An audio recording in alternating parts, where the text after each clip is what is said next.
everyone, my name is Tasha. Today on the show we'll be continuing our Christmas series with the Elf Tart. I love Elf the movie and I didn't see it until I was an adult. It was kind of made later in my life anyway, but I love him because he loves sugar as much as I love sugar. He also has this unshakable faith, and it's partially because his faith was planted in reality. Like, he grew up working for Santa Claus. What if you grew up working under Jesus Christ? Like, you would have an unshakable faith too. But he teaches us a lot to have an unshakable faith and to love people unconditionally. So let's get started on this Elf Tart. We're going to preheat our oven to 375 degrees Fahrenheit today. Into a food processor, we're going to add in tortilla chips. Add in enough tortilla chips until it's full and blend it until it forms a flour. You want to blend enough to have a cup and a half of tortilla chip flour. Once you have that done, stir in 2 tablespoons of melted coconut oil.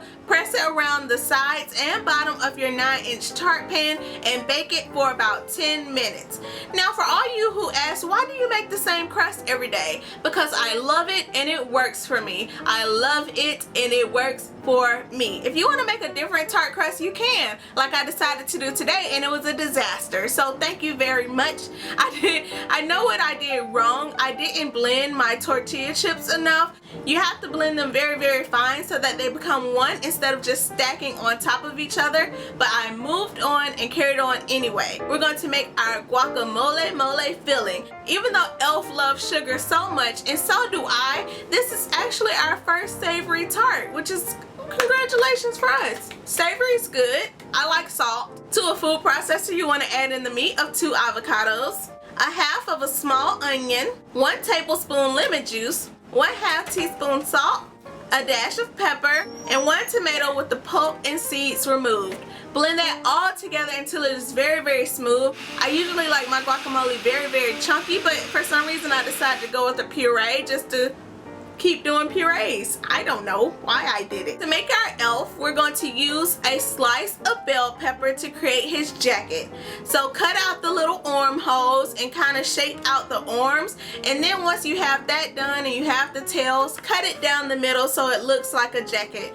Place that onto your tart, and then we're going to use a slice of a yellow bell pepper to create his little pants. He looks so cute. I used a banana for his head, and then I used more green and yellow bell pepper for his shoes and for his hat. I used a red bell pepper to create his little feather in his hat, which I think is so cute, and I sprinkled the red bell pepper all around the sides just so it looks festive and of the season. I used the plum to create his belt, and my belt doesn't look as good as his belt because Elf is sharp. I don't care what y'all say. He is dressed to impress. He is going to the ball, y'all. I used onion to create his collar and his cuffs, and I used a little bit more plum to create his eyes and the flesh of the plum to create his curly Jewish hair. Does that make it like not Christmas? And I used the flesh of the plum to create his curly hair. I really like this tart, even though I wish the crust turned out more crust-like. It was still edible. I love raw bell peppers, so I just ate those right up. And the guacamole turned out decent for me to be winging it and for it to be like a tart puree and not like a chunky guacamole like I usually like it. If you like this video, give it a thumbs up. If you really love me and want to see more of my delicious tarts, subscribe to my YouTube channel. It's free. And if you really care, share it with your friends. Bye!